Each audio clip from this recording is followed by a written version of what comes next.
Morgan, it's lovely to see you again. Congratulations on another call-up. Were you surprised, bearing in mind you weren't in the initial squad? How did it all work out? Obviously I was surprised. So I got the call on Thursday, and I think this is what I really like about this manager. He was very open and honest. He called me and said, "Oh, look, I'm not choosing you," purely based on his own decision. He said I didn't do anything wrong, and I understood it. I had to respect it. You know, he's the manager of England, so I respected his decision. I felt like I did enough to get the call up. But yeah, obviously it is what it was. And then Sunday late afternoon, he messaged me to say, "Are you free for a call?" And I replied so fast, saying yes.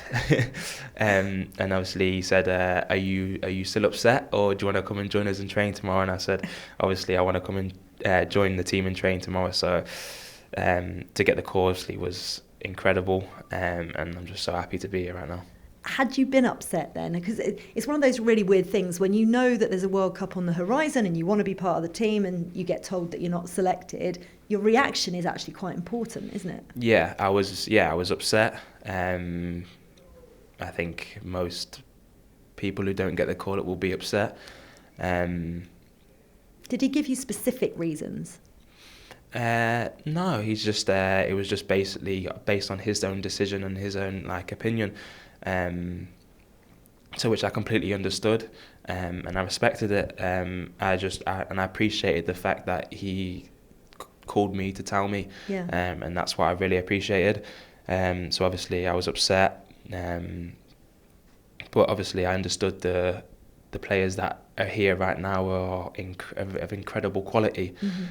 So I knew it was always going to be tough. I feel like any camp to get called up is going to be really hard, and I feel like you have to be at the peak of your level to be getting called up. So obviously it was upsetting, but obviously I got the call on Sunday, which made it 10 times better. I'm just wondering because, when I read the squad out live, because we got given it literally before I went on air, and I was so shocked that there were no Nottingham Forest players in the squad, bearing in mind the amazing things that your club's doing this season, third in the Premier League. Did you feel that as well, or do you feel as if it's the style of play that Forest play that maybe isn't necessarily how England play normally that might contribute to it? It's a tough one. I think the only person who knows the answer to that is the manager, because he's the one that has his own ideas. He knows how he wants to play. He knows the players that he wants.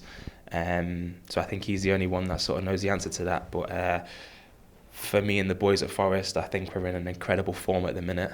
We're in Champions League position at the moment, and we're pushing for that. So I think just the message to the boys at this Forest is just keep doing what you're doing. You're certainly making people in the Forest community incredibly happy with what you're doing. So just keep doing that, and hopefully you'll get the chance. And just like I got the chance, and I'm delighted to be here, and I just can't wait to help the boys. And I've been told that training yesterday was sharp. What was it like being put through the paces? How different does it feel, obviously, from the last camp that you were involved in? Yeah, I think it's very intense. It was very intense yesterday. That's the first sort of impression I got from the manager. He wants to be intense. He wants the standards of training to be really high, which I think is incredible, which was really good. And all the players were buying into it. I think he's a manager who really believes in what he wants, believes in his style of play. And I think as a player, you want to see that from the manager, someone that believes in their own ideas, and you really buy into that as well. So I think anyone who was able to watch training yesterday would have seen the level and the standard of it was really high. So obviously it's exciting, and we can't wait to get training again this afternoon. He's talked a lot about culture, brotherhood, and it feels like that is something that Nuno has brought to Nottingham Forest over his tenure. Do you feel? I mean, I've been in the tunnel with you guys, and there's a togetherness that wasn't there before. Where's that come from? It's strange. It is, because we felt like we were together before the manager, but then when Nuno came in, it's like just a whole different flip changed. I feel like he really brought into getting to know everyone individually. understanding the players, and I feel like that's what has helped us a lot. And I feel like the squad that we have, the togetherness we have off the pitch, really helps us on the pitch.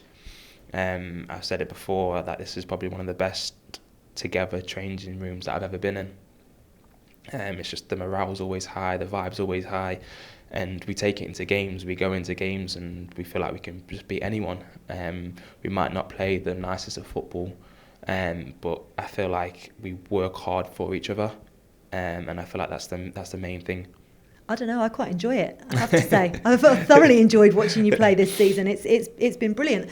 And that kind of goes back, my producer and I were talking earlier on about the style that Forest have, and you grind games and then you catch teams on the counter-attack, and maybe that's not necessarily an attribute that we've seen with England before. So what can you bring that you've learnt from Nottingham Forest to this England side? I feel like my role at Forest this season has become a little bit different. I've started to captain more games. I've sort of took that leadership role in play. So I definitely think I could bring that sort of leadership to this group. Obviously, I've won tournaments at underage levels. So obviously I feel like that always helps, having that winning mentality and that winning feeling. So yeah, I'd definitely say that leadership role and that winning mentality. He's brought in a load of leaders. We've essentially got 26 players who he has earmarked as having qualities on the pitch. Is that what's going to get England over the line to win a World Cup? Potentially. We don't know yet. But I feel like it's a good start. I feel like the main reason is that we need a really together group. I feel like because if you're away in the World Cup, you're away for quite a long time if you reach the final. And I feel like having that brotherly bond, that togetherness really helps that whole month away feel better. You're missing friends, you're missing family, and having a good group of boys, like that brotherly feeling, is really going to help when you're out there. So I feel like up until the World Cup, really trying to get that togetherness within the group is going to be really important. Obviously, you're known around St George's Park. You know a lot of these players from the Premier League additionally, but who, and I know it's only been 24 hours since the new era, if you like, has started. Who have you been bonding with in particular?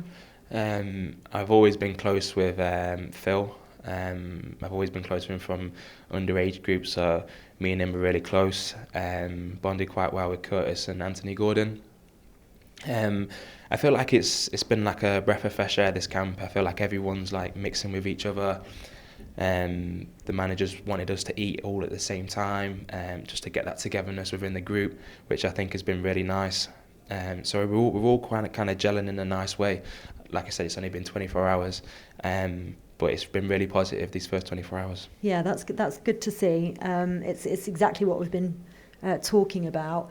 Your numbers, are you happy with them this season for Forest? What are you on now? 5 goals, 7 assists? Yeah, I'd like them to be more. I'm just trying to help the team as much as possible, whatever role that may look like. But no, I'd like it to be more. Obviously, I think if you ask anyone, are they happy with the numbers, they'd always say they'd like it to be more.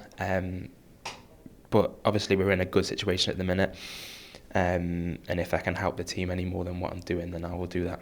Listen, I've interviewed you before. I know you're not going to nail your colours to the mast on this, but however, and I know Nuno never does either, Champions League is really close for Forest.